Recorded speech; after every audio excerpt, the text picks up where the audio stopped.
the bell icon on YouTube and don't miss another update. எப்படி போராடி Soviet யூனியனை உடைச்சோமோ, எப்படி நேட்டோவோட எண்ணிக்கையை கூட்டினோமோ, அதே மாதிரி நம்ம தலைமையில இருக்கும்போது ரஷ்யாவுக்கு எதிராக அமெரிக்கா சாதிச்ச பட்டியல் இருக்கணும். அதை சாதிக்கும் போது அதிபரா நம்ம இருக்கணும் அப்படின்னு பைடன் சின்ன பிள்ளையில இருந்து கனவு கண்டிருப்பாராட்டுக்கு. ஏன்னா நீண்ட கால அரசியல்வாதி, வாய்ப்புகள் அதிகம். ஆனா அதை பூரா கொட்டி கவுத்துற மாதிரி தான் உலக சூழ்நிலை இருந்துச்சு, அவரோட செயல்பாடு இருந்துச்சு. அதனால பெரிய அளவு அந்த பட்டியலில் பேர் வருமானலாம் தெரில. ரஷ்யாவை பலப்படுத்திட்டியே பைடன் அப்படிங்கிற பேர் வந்தாலும் ஆச்சரியப்படுறதுக்கு இல்லை. ஏன் அப்படின்னா, வடகொரியாவுக்குள்ள ரஷ்ய அதிபர் போனனால ரஷ்யாவோட ரூபிள் மதிப்பு அதிகமாயிரும், ரஷ்யா பூமிக்குள்ள உள்ள கச்சா எண்ணெயோட அளவுகோல் கூடிரும், இந்த மாதிரிலாம் கிடையாது. ஆனா அமெரிக்காவோட செல்வாக்கு அப்படிங்கிறது கணிசமா குறையும். ஏன் அப்படின்னா, கொஞ்ச நாளைக்கு முன்னாடி தான் பெரிய அளவு ஏதோ ஒரு திட்டம் அமெரிக்கா கிட்ட இருக்கு, வடகொரியாவை இழுத்து மூடுற அளவுக்கு. அதனாலதான் சதாம் ஹுசேன் நிலைமை தான் வடகொரிய அதிபருக்கு ஏற்படும் அப்படின்னு அங்க உள்ள ஏஜென்சிகள் எழுதல, பென்டகன் அதிகாரிகளே அறிவிச்சார்கள். பெரும்பாலும் ஒரு ஸ்ட்ராங்கான திட்டம் இருக்கு, ஒரு கிரீன் சிக்னல் இருக்கு, சூழ்நிலை ஒத்து வருது அப்படின்னா தான் இந்த மாதிரி அறிவிப்பாங்க. இதுவரையுமே சிரிய அதிபருக்கு எதிராக இந்த மாதிரி ஸ்டேட்மெண்ட்டை விட்டதே இல்லை. சிரிய அதிபரோட குடும்பம் தனித்தனியா குறிவைக்கப்படும்லாம் விடுவாயிலே ஒழிய, ஒட்டு மொத்தமா அழிக்க போறோம், இதோட அவர்களோட சகாப்தம் அந்த நிலப்பரப்புல முடிஞ்சிருச்சு அப்படின்னு அறிவிக்க மாட்டார்கள். சதாம் ஹுசேனுக்கு அடுத்து யாரை பார்த்து அறிவிச்சது இல்லை, ஏன் சிரிய அதிபரை பார்த்து கூட அறிவிச்சது இல்லை. அப்படி இருக்கும்போது ஏதோ ஒரு ஸ்ட்ராங்கான ஒரு விஷயம் கைக்குள்ள இருக்கிறனால்தான் வடகொரிய அதிபரை பார்த்து அறிவிச்சார்கள். ஆனா அந்த விஷயம்லாம் இப்ப இருக்கக்கூடிய திட்டங்கள் பேப்பரை பூரா எடுத்து கொளுத்தி போட்டுற வேண்டியதுதான். ஏன்னா அந்த அளவுக்கு ஸ்ட்ராங் ஆயிருச்சு. உதாரணத்துக்கு ரஷ்யா இப்ப வடகொரியாவுக்குள்ள போனனால ரஷ்யாவுக்கு இமீடியட்டான பொருளாதார பலமோ இல்லை இராணுவ ரீதியான பலமோ கூடிரும் அப்படின்னு சொல்ல தேவையில்லை, ரஷ்யாவே அப்பர் ஹேண்டு தான். ஆனா வடகொரியாவை நோக்கி அமெரிக்கா நகர்த்தக்கூடிய காய்கள் இனிமேல் அவ்வளவு சுலபமா இருக்காது. அப்படியே நகர்ந்து போனாலும் மாட்டிக்குவார்கள் அப்படிங்கிற எண்ணம் தான். உதாரணத்துக்கு ஏற்கனவே நம்ம பார்த்தோம், சீனாவுக்கு எதிரான ஒரு யுத்தத்தை தள்ளி போடணும்னா கொரிய தீபகத்தை தான் அமெரிக்கா பத்த வச்சிடும். ஆனா இப்ப அந்த காடு கையில இருக்கான்னு கேட்டா அந்த காடு கையில இல்லை. காரணம், ரஷ்யா ரொம்ப நெருங்கிருச்சு. ரஷ்யா ரொம்ப நெருங்கிருச்சு அப்படின்னா, சோவியத் காலகட்டத்திலேயே வடகொரியாவை பாதுகாக்கிறதாக டீலிங் இருந்துச்சு. ஆனா சோவியத் யூனியன் உடஞ்சதுக்கு அப்புறம் அந்த டீலிங் இல்லாம போச்சு. ஆனா அதுக்கப்புறம் முழு பாதுகாப்பு இல்லை. அதாவது சோவியத் யூனியன் நேரடியா இறங்குங்கிற மாதிரி ஒரு பாதுகாப்பு செட்டப் அக்ரிமெண்ட் இருந்தாச்சு. ஆனா அதுக்கப்புறம் ரஷ்ய அதிபர் வந்ததுக்கு அப்புறம், புட்டின் வந்ததுக்கு அப்புறம், அவ்வளவு வருடங்கள் கழித்து ரஷ்ய அதிபரா புட்டின் வந்ததுக்கு அப்புறம் மீண்டும் வடகொரியா கடைசியா 2000 போனார்ல, அப்ப போய் அவரு அதே அக்ரிமெண்ட், ஆனா முழு வீரியம் இல்லாம, உதாரணத்துக்கு நேரடியா ரஷ்ய ராணுவம் இறங்காது ஆனா பாதுகாப்பு ஒத்துழைப்பு கொடுக்கும் அப்படின்னு எந்த அக்ரிமெண்ட்டும் இல்லாத இடத்துல திருப்பி அக்ரிமெண்ட் போட்டார்.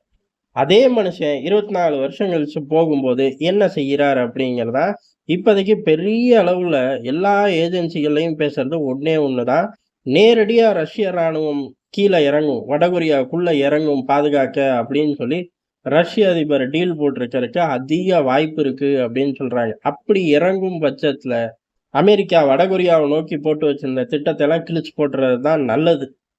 ஒருவேளை இறங்கல அப்படின்னா ரஷ்யா ஃபுல் சப்போர்ட்டா பம்ப் பண்ணும், என்ன ஆயுதங்கள் வேணும்னாலும் அதை பம்ப் பண்ணிடுவார்கள் உள்ளுக்குள்ள அப்படின்னு எதிர்பார்க்கலாம். அப்படி இருந்தாலும் அமெரிக்கா வச்சிருக்க திட்டத்தை கிழிச்சு போட்டுற வேண்டியதே. காரணம், வெற்றி தோல்விகளை தாண்டி மிகப்பெரிய அளவுல அடி உழுகும். தென்கொரியாவை பொறுத்த வரையும் டெக்னாலஜி உலகத்துல கணிசமான ஒரு பங்கு வச்சிருக்கார்கள். அதே மாதிரி இந்த கொரிய யுத்தம் அப்படிங்கிறது 2 பகுதிகளோட நிக்காது. இதோ நானும் தானே உள்ள இருக்கேன் அப்படிங்கிற மாதிரி ஜப்பான் வரையும் பரவிடும். ஜப்பான் வரையும் பரவும் போது அப்ப இந்த இண்டஸ்ட்ரிகளுக்கு பிரச்சனைக்கு பஞ்சமே இருக்காது. எப்படி வளைகுடாலையோ மத்திய கிழக்குலையோ இல்ல ரஷ்யா சார்ந்து இயங்கும் போது கச்சா எண்ணெய் பெரிய அளவு டார்கெட் ஆகுதோ, அதுக்கு கொஞ்சமும் சளைக்காத இன்னொரு ப்ராடக்ட் தான் டெக்னாலஜி சார்ந்து மிகப்பெரிய பிரச்சனைகளை சந்திக்க வேண்டியது. சரி, ஜப்பான் வரை யுத்தம் வந்ததுக்கு அப்புறம் ரஷ்யா என்ன செய்யும் அப்படிங்கிறதா. ஜப்பான் ரஷ்யாவுக்குள்ள தீவு பிரச்சனைகள்லாம் பத்திக்கிட்டு எரியும். உக்ரைன் யுத்தம் உலகத்தை தாக்குனதை காட்டணும், அதாவது உலகத்துக்கு ஏற்பட்ட பாதிப்புகளை காட்டணும். காசா இஸ்ரேல் யுத்தம் உலகத்துக்கு ஏற்பட்ட பாதிப்பை காட்டணும்.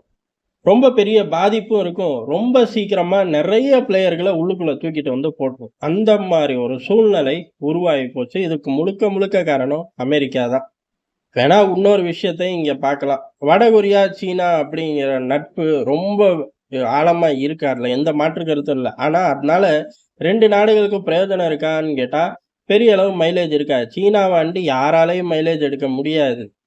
அப்படி இருக்கிற பட்சத்துல இப்ப ரஷ்யாவோட இருக்கிறனால சீனாவ வடகொரியா பெரிய அளவு கண்டுக்காது. சீனாவோட தயவு தேவையில்ல அப்படிங்கிற மாரி தான் உள்ளுக்குள்ள அரசியல் ஓடும். அதுக்காண்டி வெளியில வந்து சீனாவுக்கு எதிரா திரும்புவார்கள், இல்ல சீனாவ கண்டுக்க மாட்டார்கள் அப்படின்னு அர்த்தம் கிடையாது. உள்ளுக்குள்ள நெறைய ஊடுருந்த சீனாவோட கைகள் கொஞ்சமா கட்டுப்பாட்ட இழக்கணும். ஏன்னா பெரிய அண்ணன் ரஷ்யாவே வந்ததுக்கப்புறம் சீனா எதுக்கு? அப்படிங்கிற ஸ்டைல்ல அந்த 3 பேருக்குண்டான அரசியல் மாறி போயிரும். இது ஒரு நல்ல விஷயமா தான் பார்க்கப்படுது. சரி இந்த அக்ரீமெண்ட் போட்டிருப்பாரா? இல்லையா? அப்படிங்கிறது தான். நேரடியா ஆட்கள் இறங்கும் அப்படின்னு போட்டிருந்தாலும் சரி, இல்ல முழு அளவுல ஆதரவு அப்படின்னு போட்டிருந்தாலும் சரி, அமெரிக்காவுக்கு ஆபத்து. இப்போதைக்கு ரஷ்ய டெலகிராம் சேனல்கள் என்ன பேசுறார்கள் அப்படிங்கிறது தான் இங்க ரொம்ப முக்கியமானது. இந்த டீல பத்தி. இந்த பர்ட்டிகுலர் டீல்ல இந்த 2 விவகாரம் தான். எப்படி போட்டிருந்தாலும் அமெரிக்காவுக்கு பேக் ஃபயர். அதே சமயம் கொரிய தீபகற்பத்துல ஒரு யுத்தம் அமெரிக்கா பத்த வச்சுச்சு அப்படின்னா, ரஷ்யாவோட வாடகை ராணுவம் பெரிய அளவுல பேர் இல்லாம சுத்திக்கிட்டு இருக்கு. அப்படி பேர் எடுக்க வைக்கக்கூடிய சம்பவங்கள் நடக்கும் அப்படிங்கிறாங்க. அப்ப என்ன அர்த்தம் அப்டின்னா, வாடகை ராணுவம் பேர்ல ரஷ்யா பெரிய அளவு ரிசோர்ஸஸ உள்ளுக்குள்ள இறக்க திட்டம் தயார். அதுக்கான ஒரு கிரீன் சிக்னல் அக்ரீமெண்ட் தான் அங்க நடந்திருக்குன்னு எடுத்துக்கலாம். ஏன்னா உள்ளூர் ஆட்கள் வாசிக்கும்போது, கிரிம்லின்ல இருந்து சொல்லக்கூடிய தகவல்களா தான் இருக்கும். அவர்கள் சொல்லு அப்படிங்கிறத தான் எடுத்து அவர்களால பெரிய அளவு பேச முடியும். அதனால இது நடந்திருக்க அதிக வாய்ப்பு இருக்கு. அமெரிக்காவுக்கு மிகப்பெரிய பேக் ஃபயர். யாரும் எதிர்பார்க்காத அளவு ரஷ்ய அதிபர் புட்டின் ஒவ்வொரு இடமா பத்த வச்சு நகர்ந்துகிட்டு இருக்காரு. ஏற்கனவே கியூபாவை முடிச்சாரு. இப்ப வடகொரியாவை முடிக்கிறார். அடுத்த கட்டமா இது எங்க போகும் அப்படிங்கிறக்குள்ள அமெரிக்கா இதை எப்படி பார்க்குது அப்படிங்கிறது தான். அமெரிக்காவை பொறுத்தவரையும் உலகளாவிய ஒரு கூட்டணியை தேடி ரஷ்ய அதிபர் ஓடுறாருப்பா. தலை தெறிக்க அப்படிங்கிற சாராம்சத்தோட பேசிக்கிட்டு திரியிறாங்க. ஆனா, அமெரிக்காவுக்குள்ள எப்படி இத பார்க்கிறார்கள்? அமெரிக்க அரசியல், அமெரிக்க ராணுவ ஆய்வாளர்கள் மத்தியில, இது அமெரிக்காவுக்கான ஒரு டேஞ்சர் தான். டேஞ்சர் ஜோன உருவாக்குனதே அமெரிக்கா தான். அப்படிங்கிற பார்வை, எண்ணம் ஜாஸ்தியா இருக்கு. ஏறக்குறைய வடகொரியாவ சார்ந்து என்னென்ன திட்டங்கள் வச்சிருக்கார்களோ, அந்த கார்டெல்லாம் இறக்கி வைக்கிறது அமெரிக்காவுக்கு நல்லது. இல்ல, அத வச்சு தான் நான் ஆடப்போறேன் அப்படின்னு அமெரிக்கா நெனச்சாலும், இல்லை அப்படின்னா இங்க அதுதான் பெரிய பிரச்சனை. ஆப்போசிட்ல நிக்கிறது பெரிய பிளேயர். அமெரிக்கா அந்த ஜோன்ல வீக்கா இருக்கு அப்படின்னா, ரஷ்யா பத்த வச்சிரும். அதனால அமெரிக்கா அந்த பகுதிகள்ல இருந்தே ஆள் விலகுறது மட்டும் கிடையாது. பார்வையே விலகணும். அப்பதான் ரஷ்யா பத்த வச்சாலும் தாக்கம் ஏற்படுத்தாம இருக்க முடியும். ரஷ்யாவுக்கு பத்த வைக்கக்கூடிய சந்தர்ப்பமே வராம இருக்கணும் அப்படின்னா, அமெரிக்கா அந்த ஜோன்ல நிக்கிறது மட்டும் கிடையாது, பார்க்கிறதையே தவிர்க்கணும். இவ்வளவு கடுமையான சிக்கல்கள உருவாக்கிருச்சு ரஷ்ய அதிபரோட வடகொரியா பயணம்.